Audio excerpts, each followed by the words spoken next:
Nous sommes venus voir Son Excellence Madame la Première ministre chef du gouvernement pour parler de l'actualité.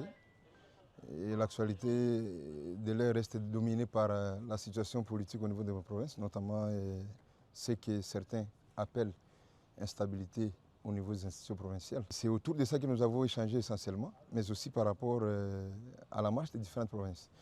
Et je crois que de notre côté, nous avons demandé à Son Excellence Madame la Première ministre, chef du gouvernement, en plus de cette communication qui a été faite par Son Excellence Monsieur le Vice-Premier ministre, ministre de l'Intérieur, de ne pas se limiter à ce niveau-là. Certes, c'est la volonté du chef de l'État, mais maintenant, il faudra réfléchir sur la matérialisation, en réfléchissant notamment sur les causes profondes de ce qui est appelé instabilité, analyser froidement, retrouver les causes, faire un diagnostic approprié en vue de trouver une thérapie aussi appropriée.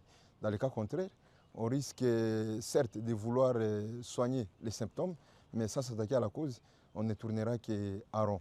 Voilà pourquoi nous avons partagé cela avec Son Excellence Madame la Première ministre, qui a été attentive, qui nous a dit, entre autres, que pour elle, et notamment pour le gouvernement de la République et même pour le chef de l'État, ça ne veut pas dire qu'on voulait ravir aux assemblées leurs prérogatives. Les assemblées devront continuer de jouer leur rôle de contrôle.